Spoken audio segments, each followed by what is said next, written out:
अधूरा रह गया नए मकान में रहने का सपना। शहीद हवलदार प्रवीण सलारिया की पत्नी मोनिका सलारिया ने सहज आंखों से ये बात कही। उन्होंने बताया कि उनके पति ने बड़े चाव से नया मकान बनाया था। कहते थे कि पेंशन आएगी तो नए मकान में शिफ्ट होंगे, मगर उनका ये सपना अधूरा ही रह गया। वह शहीद हवलदार प्रवीण सलारिया के 5 वर्षीय बेटे वंश ने जब अपने शहीद पिता के पार्थिव शरीर को सैल्यूट किया, वह उनकी चिता को मुख्य अग्नि दी तो शमशान घाट में मौजूद हर एक की आंख नम हो गई। बता दें कि विश्व के सबसे ऊंचे व दुर्गम रण क्षेत्र जम्मू कश्मीर के ग्लेशियर में 2 साल तक बर्फीले आतंक से लड़ते हुए पूरी मुस्तैदी के साथ अपनी ड्यूटी निभाकर अभी कुछ दिन पहले ही अमृतसर में पोस्टेड होकर आए भारतीय सेना के 9 पंजाब रेजिमेंट के हवलदार प्रवीण सिंह सलारिया ने, जो गत दिन क्वार्टर गार्ड में ड्यूटी कर रहे थे, कि अचानक उनकी छाती में दर्द हुआ तो ड्यूटी में तैनात बाकी सैनिक उन्हें अस्पताल लेकर गए, जहां हृदय गति रुकने से उनका देहांत हो गया, जिनका उनके पैतृक गांव खुदारपुर में पूरे सैन्य सम्मान के साथ अंतिम संस्कार कर दिया गया। तिबड़ी कैंट से नायब सूबेदार मुकेश कुमार के नेतृत्व में आए सेना की 17 राज राइफल्स यूनिट को जवानों ने हवा में गोलियां दागते हुए उन्हें सलामी दी।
ये अपना 2 साल का ग्लेशियर का टर्नओवर पूरा करके पिछले मंथ ही ਅਸੀਂ ਅਕਤੂਬਰ ਦੀ 13-14 ਨੂੰ ਪਹੁੰਚੇ ਅੰਮ੍ਰਿਤਸਰ ਸਟੇਸ਼ਨ ਦੇ ਵਿੱਚ। ਉੱਥੋਂ ਪਲਟਨ ਬਿਲਕੁਲ ਵਧੀਆ ਟਰਨਓਵਰ ਕਰਕੇ ਸਵੇਰ ਪਹੁੰਚ ਗਈ ਹੈ ਤੇ ਕੱਲ ਸਵੇਰ ਦੀ ਗੱਲ ਹੈ, ਕੁਆਟਰ ਗਾਰਡ ਡਿਊਟੀ ਖੜੇ ਸੀ, ਕੋਈ ਇਦਾਂ ਦੀ ਗੱਲਬਾਤ ਨਹੀਂ, ਬਿਲਕੁਲ ਤੰਦਰੁਸਤ ਸੀ। ਕੁਆਟਰ ਗਾਰਡ ਡਿਊਟੀ ਤੇ ਖੜੇ ਇਹਨਾਂ ਨੂੰ ਚੱਕਰਾਹਟ ਜੀ ਮਹਿਸੂਸ ਹੋਈ ਹੈ ਔਰ ਚੱਕਰ ਆਉਣ ਤੋਂ ਬਾਅਦ ਇਹਨਾਂ ਨੂੰ ਐਮਆਈ ਰੂਮ ਲਿੱਤਾ ਗਿਆ ਤੇ ਉੱਥੇ ਜਾ ਕੇ ਜ਼ਿਆਦਾ ਸੀਰੀਅਸ ਹੋ ਗਈ ਇਹਨਾਂ ਦੀ ਹਾਲਤ। ਉਸ ਤੋਂ ਬਾਅਦ ਫਿਰ ਇਹਨਾਂ ਨੂੰ ਜਾਨੀ ਕਿ ਬੇਹੋਸ਼ ਹੋ ਗਿਆ। ਬੇਹੋਸ਼ ਹੋਣ ਤੋਂ ਬਾਅਦ ਡਾਕਟਰਾਂ ਨੇ ਆਪਣੀ ਕਾਰਵਾਈ ਕੀਤੀ, ਲੇਕਿਨ ਅਸੀਂ ਬਚਾ ਹੀ ਪਾਏ ਇਹਨੂੰ। ਤੇ ਸੋ ਇਹ ਬੜੀ ਦੁੱਖ ਭਰੀ ਗੱਲ ਹੈ। ਸਾਡਾ ਜਿਹੜਾ ਜੀਵਨ ਸਾਥੀ ਜਿਹੜਾ ਇੱਕ ਸਾਡੇ ਨਾਲੋਂ ਵਿਛੜ ਗਿਆ ਔਰ ਯੂਨਿਟ ਸਾਡੀ ਜਿਹੜੀ ਆ ਕਾਫੀ ਧੱਕਾ ਲੱਗਾ ਯੂਨਿਟ ਨੂੰ ਪਹੁੰਚਦੇ ਹੀ ਇੱਕ ਸਾਡੀ ਕੈਜੁਅਲਟੀ ਹੋ ਗਈ ਹੈ। ਸੋ ਹਾਈ ਐਲਟੀ ਤੋਂ ਪੀਸ ਲੋਕੇਸ਼ਨ ਦੇ ਵਿੱਚ ਆ ਕੇ ਇਸ ਚੀਜ਼ ਦਾ ਬੜਾ ਪ੍ਰਭਾਵ ਪੈਂਦਾ, ਕਿਉਂਕਿ ਕਲਾਈਮੇਟੇਸ਼ਨ ਸੈੱਟ ਹੁੰਦੇ 2-3 ਮਹੀਨੇ ਲੱਗ ਜਾਂਦੇ ਆ, ਜਿਹਦੀ ਵਜ੍ਹਾ ਕਰਕੇ ਇਹ ਚਾਂਸ ਹੋ ਗਿਆ ਔਰ ਇਹਨੂੰ ਜਾਨ ਗਵਾਉਣੀ ਪਈ। ਸਾਡਾ ਜੀਵਨ ਸਾਥੀ ਜੋ ਸਾਡੇ ਨਾਲ 24-25 ਸਾਲ ਤੋਂ ਸਰਵਿਸ ਕਰ ਰਹੇ ਸੀ, ਸੋ ਅਸੀਂ ਉਹਨਾਂ ਨੂੰ ਬਚਾ ਨਹੀਂ ਪਾਏ। ਬੜੀ ਦੁੱਖ ਭਰੀ ਗੱਲ ਹੈ ਤੇ ਯੂਨਿਟ ਪੂਰੀ ਪਰਿਵਾਰ ਦੇ ਨਾਲ ਖੜੀ ਹੈ। ਜਦੋਂ ਵੀ ਜ਼ਰੂਰਤ ਪਏਗੀ ਪਰਿਵਾਰ ਨੂੰ, ਕਿਸੇ ਵੀ ਚੀਜ਼ ਦੀ ਜ਼ਰੂਰਤ ਪਏਗੀ, ਅਸੀਂ ਹਰ ਵਕਤ ਇਹਨਾਂ ਦੇ ਨਾਲ ਰਵਾਂਗੇ, ਕੰਧੇ ਨਾਲ ਕੰਧਾ ਲਾ ਕੇ ਇਹਨਾਂ ਦਾ ਸਾਥ ਦੇਵਾਂਗੇ। ਸਰ ਕਿਹੜੀ ਪੰਜਾਬ ਤੋਂ ਜੀ? ਹਾਂਜੀ ਠੀਕ। ਪਿਛਲੇ 25 ਸਾਲ ਤੋਂ 9 ਪੰਜਾਬ ਦੇ ਵਿੱਚ ਨੌਕਰੀ ਕਰ ਰਹੇ ਸੀ।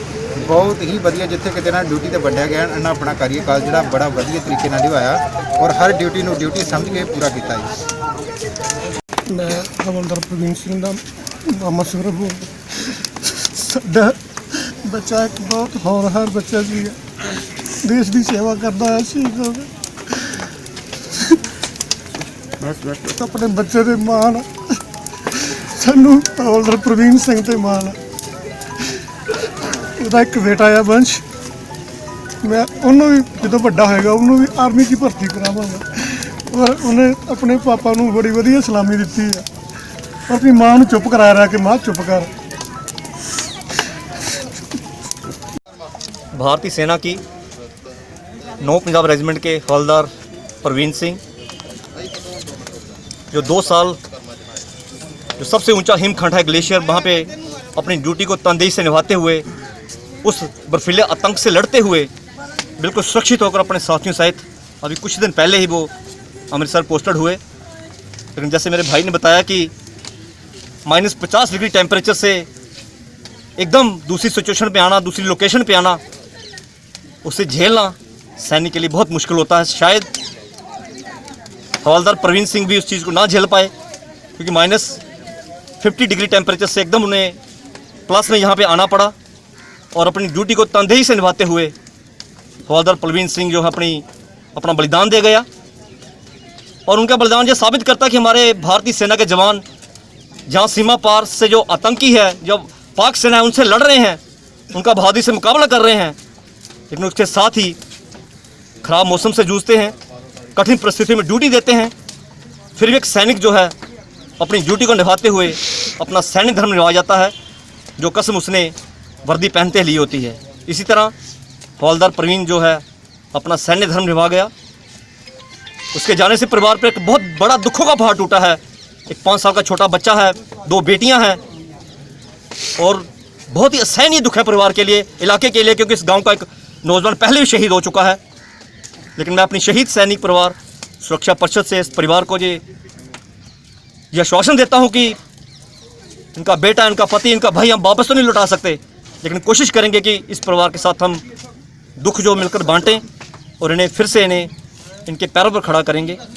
और आज मैं फिर अपनी परिषद की ओर से शत नमन करता हूँ इस शहीद को, और परमपिता परमेश्वर से ये बेनती करता हूँ कि इस परिवार को इस असहनीय दुख सहन करने की शक्ति दे और इस पुण्य आत्मा को अपने चरणों में स्थान दे। धन्यवाद। जय हिंद, जय भारत। स्पीड नेशन का यूट्यूब चैनल सब्सक्राइब करें और बेल आइकन भी ज़रूर दबाइए, ताकि पठानकोट से जुड़ा हर अपडेट आपको मिले सबसे पहले।